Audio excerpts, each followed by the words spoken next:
Sir இப்போ இன்னொரு விஷயம், இப்போ யாருமே மூத்த பொலிட்டிக்கல் பர்சன்ஸ் வந்து இவர்கிட்ட விஜய்கிட்ட போல, அது ஒரு மைனஸ் பாயிண்ட்.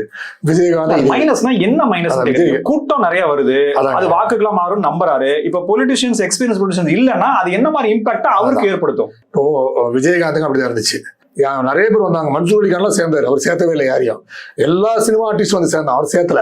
ஏன்னா அவருக்கு என்னன்னா, இப்போ மன்சூர் அலிகான் விஜயகாந்த் ஒரே ஸ்டேஜ்ல போயிட்டு மன்சூர் அலி எனக்கு கூட்டம்னு சொல்லிட்டு என்ன பண்ணுவாரு? சோ அவர் வந்து யாரையும் சேர்த்தலாம். அவருக்கு கொடுத்த மிகப்பெரிய வரப்பிரசாதம் வந்து பண்ருட்டி ராமச்சந்திரன்.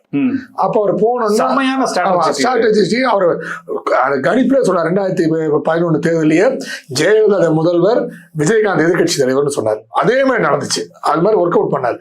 இப்ப என்னன்னா, விஜய் கிட்ட மூத்த அரசியல்வாதிகள் போவதற்கு பயப்படுவார்கள். ரெண்டாவது விஷயம், அவர் அணுகுவதே கஷ்டமா இருக்கு. இப்போ மூத்த அரசியல்வாதிகள் போனா அவங்களுக்கான மரியாதை எதிர்பார்ப்பாங்க. இப்ப அங்கெல்லாம் விஜய் கிட்ட அது கிடைக்குமாங்கிறது ஒரு மிகப்பெரிய சந்தேகம். அது கூட இருக்கிற கூட்டங்கள், அவர் பின்னாடி அவர் சுத்தி ஒரு சைனா சுவர், எல்லா அரசியல் தலைவர்கள் முன்னாடி சுத்தி ஒரு சைனா பிரிஞ்சு ஒரு எழுப்பப்பட்டிருக்கும். அதை தாண்டி வந்து நீங்க தலைவரை பார்க்க முடியாது, தலைவர் உங்களை பார்க்க முடியாது. ஸோ அது மாதிரி இங்கேயும் அமைக்கப்பட்டிருக்கு.